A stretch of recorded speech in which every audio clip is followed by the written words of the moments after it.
पुण्यातील कुख्यात गुंड शरद मोहोळ याच्यावर काल दुपारी 1:30 वाजण्याच्या सुमारास 3 ते 4 अज्ञातांनी गोळीबार केला आणि त्यात त्याचा मृत्यू झाला।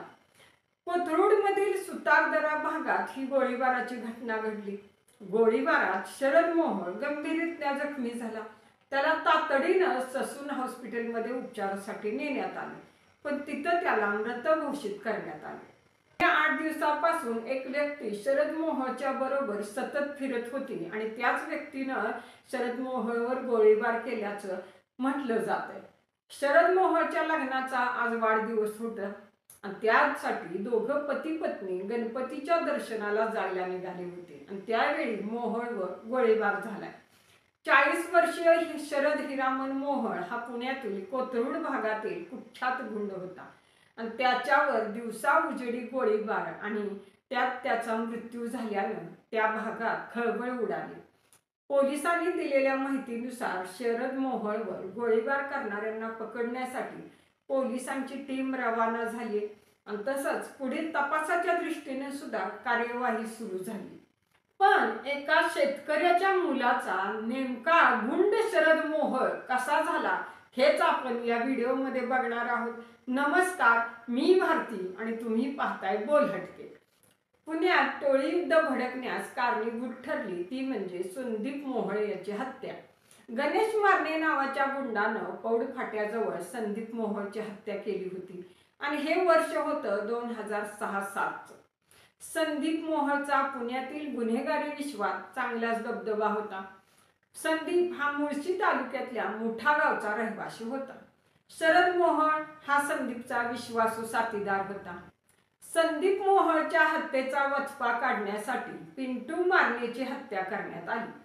पिंटूची हत्या मिलन चित्रपटगृहाजवळील प्लॅटिनम बारमध्ये झाली। या हत्या प्रकरणात शरद मोहोळ आणि आलोक भालेराव यांना तुरुंगवास झाला आणि त्यांची रवानगी अंडा सेलमध्ये झाली। याच अंडा सेलमध्ये बॉम्बस्फोटातील संशयित दहशतवादी कातिल सिद्दीकी शिक्षा भोगत होता।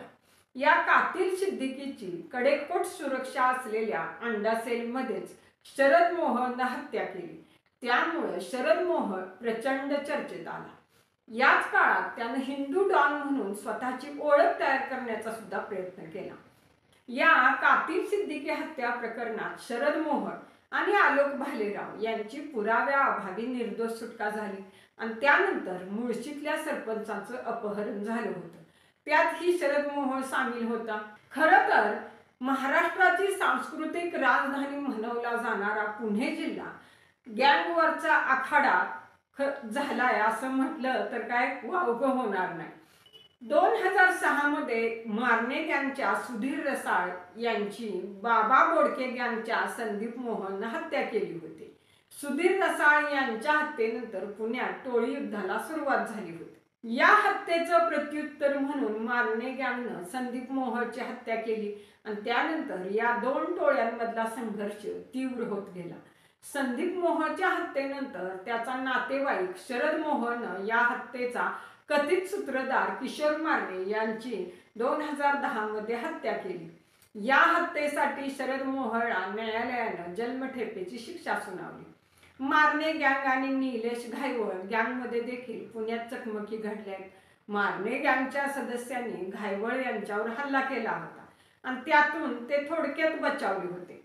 घायवळ गँग कोथरूड भागात होती आणि पौड रोड भागात वर्चस्व स्थापन करण्याचा या गँगचा प्रयत्न होता। गुन्हेगारी विश्वातून पुण्याच्या राजकारणात सक्रिय झाल्यानंतर सत्तेचं सुरक्षा कवच लाभेल असा शरद मोहोळचा होरा होता, पण स्वतःच्याच बॉडीगार्ड म्हणून काम करत असणाऱ्या साथीदारांच्या मनात काय चाललंय हे मात्र शरद मोहोळ ओळखू शकला नाही आणि आपल्या साथीदारांच्या गोळ्यांनाच तो बळी पडला।